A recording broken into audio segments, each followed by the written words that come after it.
สบายดีแล้วก็สวัสดีทุกคนที่กำลังติดตามรับชมในซองอาคารน้อยอยู่ณตอนนี้เนาะวันนี้ผมจะพยายามพูดทางไทยทางลาวปนๆกันไปเพราะว่าคนส่วนมากที่มาติดตามรับชมในซองอาคารน้อยจะเป็นคนไทย 60%เนาะโอเคเพราะฉะนั้นผมจะพูดทางไทยทางลาวปนๆกันไปนี่เป็นครั้งแรกเลยนะที่พูดภาษาไทย มันอาจจะไม่ชัดแต่ก็พอฟังออกเนาะโอเควันนี้ตามเคยอยู่เสอแดนลาวพม่าอืม เอาแบบนี้คำศัพท์แบบที่ภาษาลาวกับภาษาไทยคล้ายๆกันก็ที่ไม่พูดเป็นภาษาไทยเนาะจะพูดเป็นภาษาลาวโอเคหวังว่าทุกคนสิเข้าใจมันพูดไม่ชัดอยู่แล้วเพราะว่าเป็นภาษาที่2ที่3ของผมเนาะโอเคตามเคยอยู่ชายแดนลาวพม่าโอ้ยพม่าฝั่งลาววันนี้มีข้าวดีพอดีพี่เคยเขาโทรมาบอกว่าเมื่อคืนนี้ได้ตัวที่เห็น2 ตัวก็เลยซื้อมาเฮ็ดเมนูมันยังกินนี่ ป่นทั้งไทยทั้งลาวพริกช่วงนี้กำลังปั่นข้าวทุกคนเลย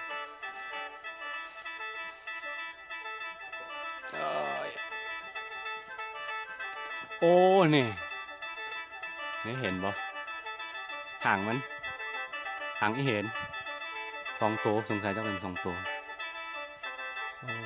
กระรอก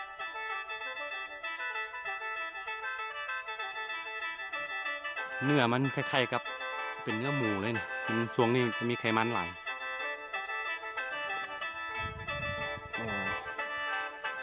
โอเคทุกคนสิเฮ็ดหยังกินนี่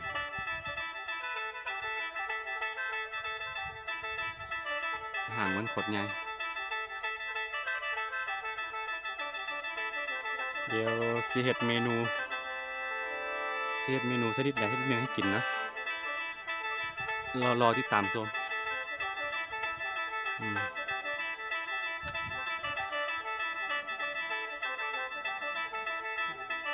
นี่ไหนกี่ชั่วโมงโอเค Madame, così.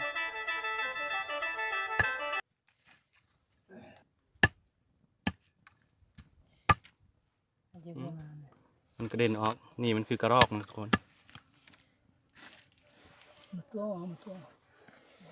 C'è già già fatto un letto. พี่สาวกำลังทำกิน Non si è fugato. มันต้อ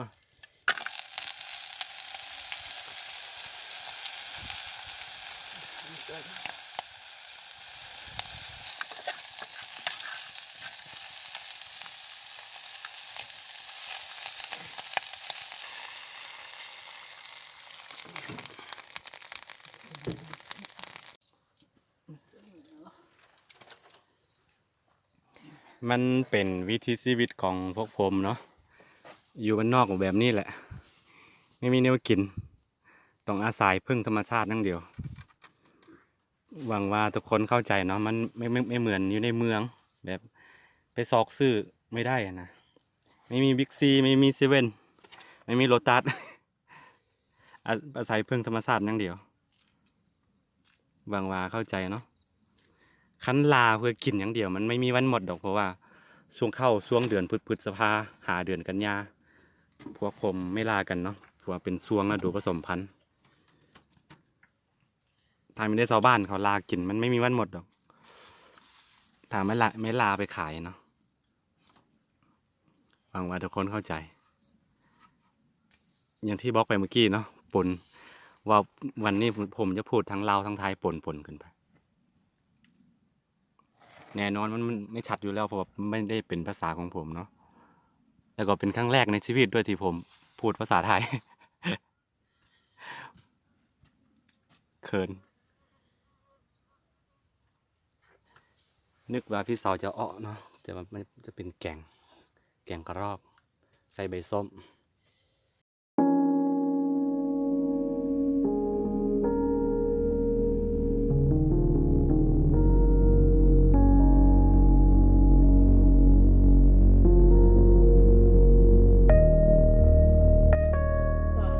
ตอนนี้มันสุกแล้วเนาะ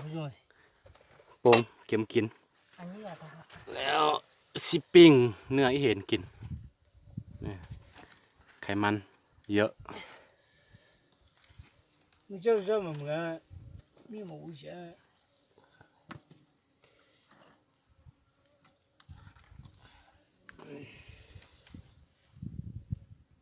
你说我来跑 กินข้าวกินข้าว 这姐女给他烧汤米家吗？ กินอยู่ปลา 姐姐个弄。 กินมันยังก็แซ่บ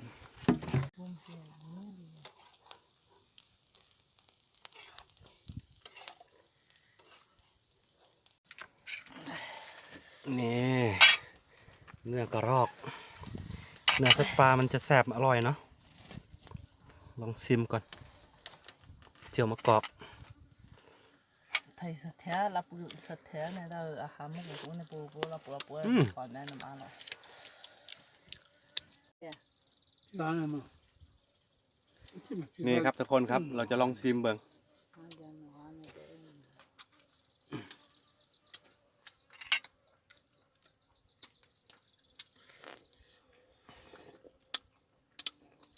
สุดยอด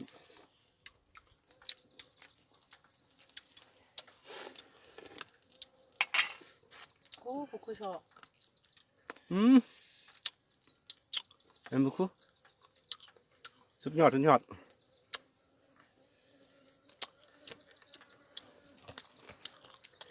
你要吃么来着？吃么来着？有几？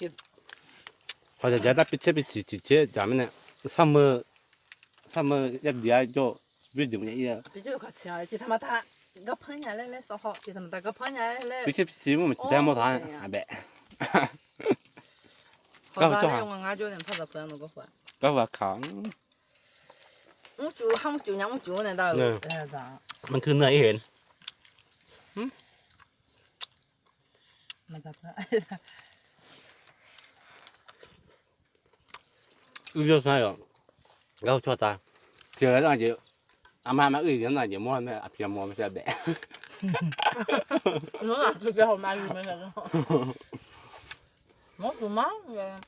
哎呀，我做嘛就是我们就是哎红人啊，红是这样。我做几顿啦，哎行了。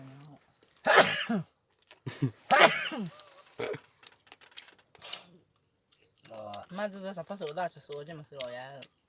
本来红啊，他收了就买苗了，他得做下来的。但是哎，你们都点那个在面了，哎，你们那哈。 กำลังเล่าเรื่องคำๆในเมื่อก่อนนะในอดีตคือสมัยก่อนคนเผ่าอาคามจะนุ่งกระโปรงสั้นๆฮอตหัวขาวเวลาหนังกินข้าวเขาไม่นุ่งกางเกงในเนาะเวลากินข้าวมันอย่างนี้ มักจะเห็นอวัยวะเพศของคนเฒ่าเนาะผู้หญิง ตอนน้อยเป็นความทรงจำที่ดีที่สุดแต่สมัยนี้คงไม่มีแล้วแหละ ต้องนุ่งกางเกงในแล้วก็บ่ค่อยใช้แบบสุดพื้นเมืองของเผ่าแล้ว เปลี่ยนไปทางนิยมทางตะวันตกเนาะมีอิทธิพลต่อสังคมอาคาเปลี่ยนไปหลาย 哎呀妈，没了的，我说的时间有可爱，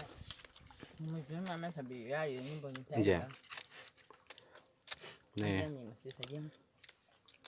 เหนื่อยเห็น 没有养，还不是这么养。 ค่ะ 啊，不是他说不好了。啊，就是这么养，不是说这么养。 โอ้สุดยอดเนื้อสัตว์ปลามันจะอร่อย 不外面。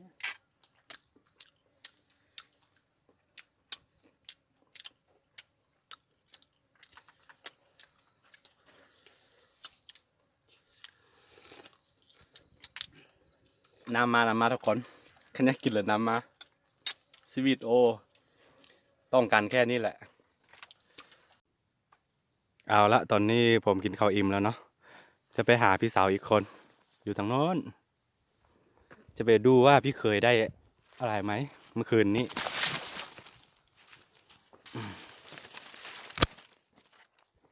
นู่นเห็นไหม เห็นกระท่อม น้อย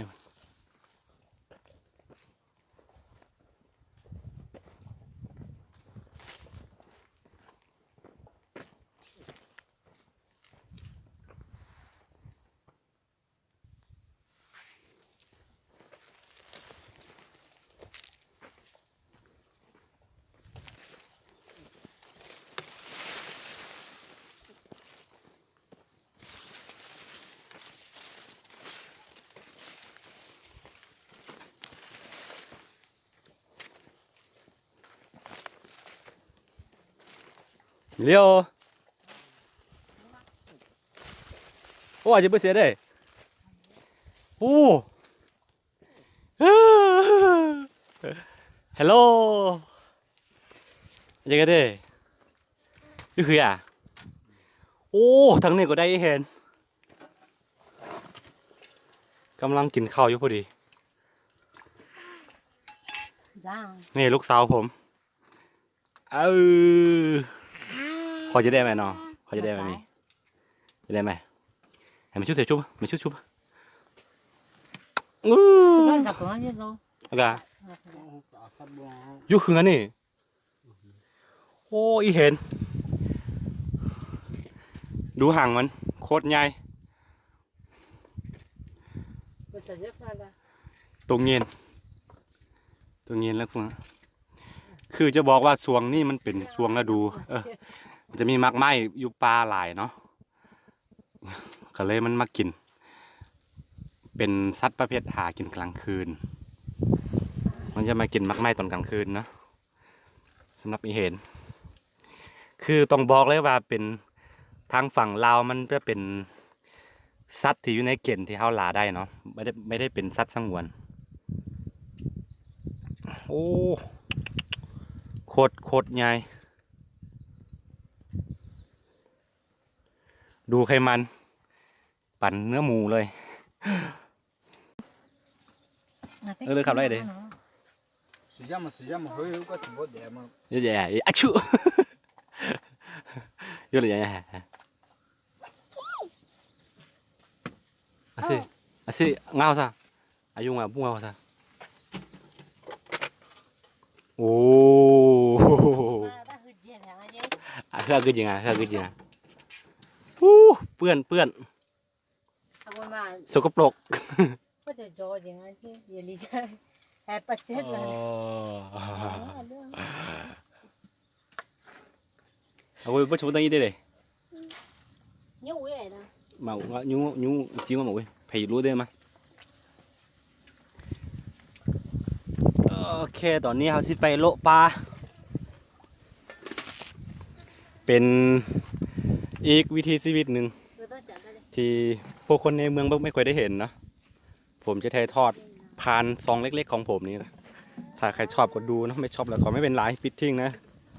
โอเคสำหรับคลิปนี้ก็มีประมาณนี้แหละแล้วติดตามในคลิปต่อไป